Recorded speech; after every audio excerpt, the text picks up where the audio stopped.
میں جاگی تو میرے ذہن میں وہ آواز موجود تھی، اس نرس کا کام تمام کر دو۔ اس تیز نوکیلی آواز نے مجھے مشورہ دیا تھا، سرنج اس کی آرٹری میں گھسا دو، اس کے جسم میں ایمبولزم چھوڑ دو، اسے اذیت ناک موت دے دو۔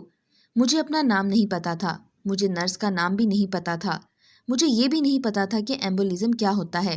بس وہ آواز مجھے یہ سب کرنے کو کہہ رہی تھی، وہ مجھے بتا رہی تھی کہ وہ سب کیسے کرنا ہے۔ نرس نے مجھے بتایا تھا کہ تم دریا کے کنارے ملی تھی، تمہارے کپڑے اور جسم کیچڑ آلود تھا، وہ تمہیں بے ہوش لائے تھے، یہ تمہارا ID کارڈ ملا ہے، اس کے مطابق تمہارا نام میرا ہے۔ اس نے وہ کارڈ میرے سامنے کیا تھا، وہ چہرہ غیر شناسا سا تھا، لمبے بال، گندمی سی جلد، تمہارے سر پر زخم تھا تو تمہارے بال ہم نے کاٹ دیے ہیں۔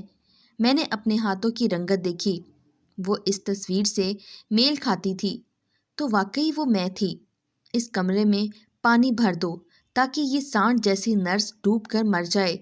وہ آواز پھر سے چلائی تھی۔ میں نے ایسا نہیں کیا تھا، اس کی بجائے میں نے نرس سے پوچھا، کیا ایسا ممکن ہے کہ دماغ کی سرجری کے بعد آپ کو مختلف آوازیں سنائی دیں؟ اس نے کندھے اچکا دیے، یہ تم ڈاکٹر سے پوچھنا۔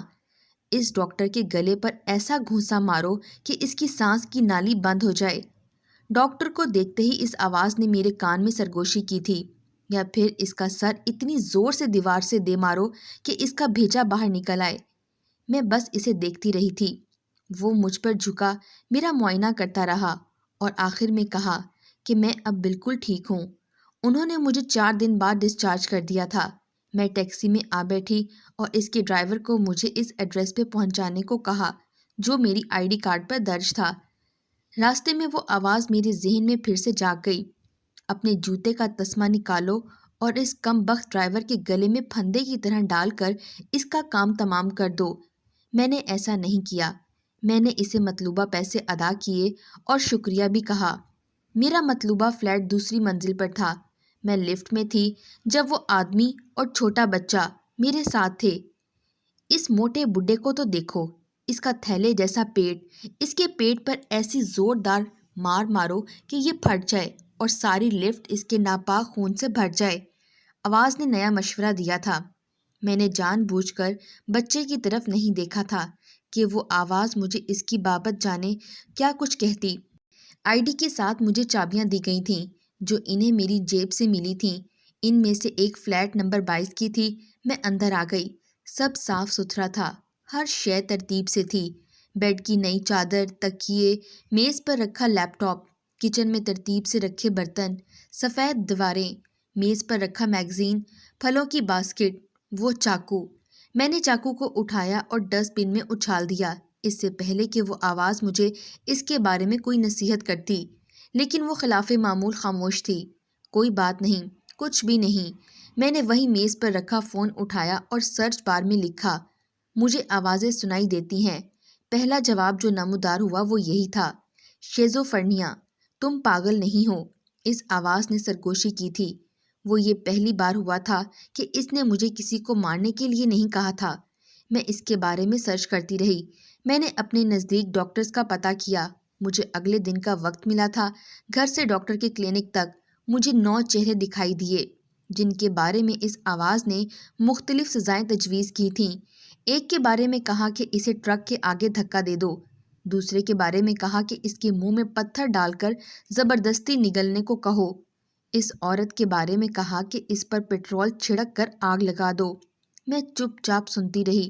ڈاکٹر کی سیکرٹری ایک خوبصورت لڑکی تھی، اس ڈائن کی آنکھ میں اس کی پینسل گھسا کر اسے ہمیشہ کے لیے اندھا کر دو۔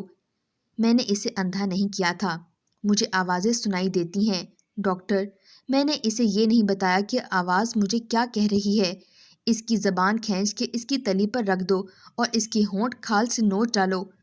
کیا یہ اب شروع ہوا ہے یا پہلے سے ہے؟ میں نے اسے بتایا کہ اس ID پہ لکھے نام اور صورت کے علاوہ مجھے کچھ بھی یاد نہیں ہے۔ شاید مجھے ہمیشہ سے یہ مسئلہ رہا ہو یا اس ایکسیڈنٹ کی وجہ سے یہ سب شروع ہوا ہے، مجھے کچھ پتہ نہیں ہے۔ ڈاکٹر نے مجھے کچھ دوائیاں لکھ کر دیں، میں فارمیسی سے دوا لے کر ٹھیک ٹھاک نکل آئی اور وہ فارمسٹ بھی مجھ سے بچا رہا، ورنہ وہ آواز تو مجھے اکساتی رہی کہ اپنے ناخنوں سے اس کا چہرہ بگاڑ دو یا کم از کم اس کے بال تو نوچ ہی ڈالو۔ ایک گولی میں نے وہیں اسٹور کے باہر لی تھی۔ پانی کے گھونٹ بھرتے ہوئے اس بڑھیا نے مجھے مسکرا کر دیکھا۔ میں جواباً مسکرانا چاہتی تھی، لیکن میں نے سامنے شیشے میں دیکھا، میرا چہرہ اسپاٹ ہی رہا۔ میں مسکرا بھی نہ سکی تھی۔ میں سب چھوڑ کر بس میں آ بیٹھی۔ سب ٹھیک ہی رہا۔ میں نے اس آدمی کو بس سے دھکا نہیں دیا، جبکہ اس آواز نے تو بہت زور لگایا۔ میں نے اس پولیس والے کی پستول چھین کر اس کے بھیجے میں گولیاں بھی نہیں اتاری تھیں۔ گھر تک کے راستے میں سب بچے رہے۔ میں گھر پہنچ گئی۔ میں 1 ہفتہ تک دوا لیتی رہی۔ میں فلیٹ سے باہر نہیں نکلی تھی، ایک دفعہ بھی نہیں۔ میں کھانا آرڈر کرتی اور پیسے بند دروازے سے باہر پھینک دیتی تھی۔ میں کھانا تب اٹھانے جاتی جب باہر کوئی نہیں ہوتا تھا۔ میں ٹی وی بھی نہیں دیکھتی تھی۔ میگزین کی سب تصویریں میں کتر چکی تھی، کسی کی ناک، کسی کی آنکھ۔ میں اپنا لیپ ٹاپ توڑنا نہیں چاہتی تھی۔ 15 دن بعد مجھے ڈاکٹر سے ملنا تھا۔ میں نظریں جھکائے کلینک پہنچی، وہاں کوئی بھی نہیں تھا۔ ریسیپشنسٹ پہ وہ لڑکی بھی نہیں تھی۔ ایلیویٹر خالی تھا۔ میں اس میں جا کھڑی ہوئی۔ وہ شیشہ مجھے میرا عکس دکھا رہا تھا، اسپاٹ چہرہ، نوکیلا جبڑا، تنے ہوئے اعصاب، ذرا ذرا سے بال۔ میں کلینک کی طرف جا رہی تھی جب وہ آدمی مجھ سے ٹکرا گیا۔ دیکھ کر چل بے وقوف عورت، میرے پیٹ میں کہنی گھسا دی تو نے اپنی۔ میں نے اپنی رگیں کھچتی ہوئی محسوس کی تھیں۔ میں نے اپنے سارے جسم میں طوفان چلتے محسوس کیے۔ ایک لمحے میں اس پر جھپٹ کر میں نے اسے فرش پر گرا لیا تھا۔ اگلے ہی لمحے میرے ہاتھ میں وہ چاقو تھا جو میں نے جانے کب اپنی جیب میں رکھا تھا۔ آن کی آن میں پے در پے وار کر کے میں نے اس کا پیٹ پھاڑ ڈالا تھا۔ اس کی آنتیں باہر نکل آئی تھیں۔ اس کے خون سے میرے سارے کپڑے بھر چکے تھے۔ میرے کانوں میں وہ آواز کہکے لگا رہی تھی، تم اچھی لڑکی ہو، کمال کر دیا، بہت اچھے، شاباش، تم بہت اچھی لڑکی ہو، تم۔ میں جانے کیسے وہاں سے نکلی تھی۔ کلینک، روڈ، بس، میرا فلیٹ۔ میں اندر کمرے میں جا چھپی تھی اور اپنے خون سے بھرے ہاتھوں کو اپنی آنکھوں پر رکھ لیے تھے کہ میں کچھ دیکھ نہ پاؤں۔ وہ آواز مسلسل ہنس رہی تھی، مجھے شاباش دے رہی تھی۔ اس کے ساتھ پولیس کی سائرن کی آواز سنائی دینے لگی، مسلسل۔ وہ مجھے پاگل کہیں گے، جنونی بلائیں گے، وہ مجھے جیل میں بند کر دیں گے، ڈاکٹر وہی دوائیں دے گا، روز گولی کھانی پڑے گی، وہ سب مجھ پر ہنسیں گے، وہ مجھے پاگل کہیں گے۔ تم پاگل نہیں ہو، فاتحانہ ہنسی کے درمیان آواز نے مجھ سے کہا تھا۔ میں نے کانپتے ہاتھوں میں جکڑا وہ چاقو دیکھا تھا۔ وہ دوڑتے قدم میرے نزدیک آ رہے تھے۔ اس سے پہلے کہ وہ آواز مجھے کچھ کہتی، میں نے چاقو والا ہاتھ بلند کیا اور اپنا گلا چیر ڈالا تھا۔ وہ آواز خاموش ہو گئی تھی۔ ہر طرف اندھیرا چھانے لگا تھا۔ یہ شیزوفرنیا کی مریضہ تھی، پوسٹ مارٹم کی میز کے گرد کھڑے ان 3 افراد میں سے ایک نے کہا تھا۔ اسے آوازیں سنائی دیتی تھیں۔ ڈاکٹر کے کلینک میں اس نے ایک معصوم آدمی کو بلا وجہ مار ڈالا اور پھر اپنی بھی جان لے لی۔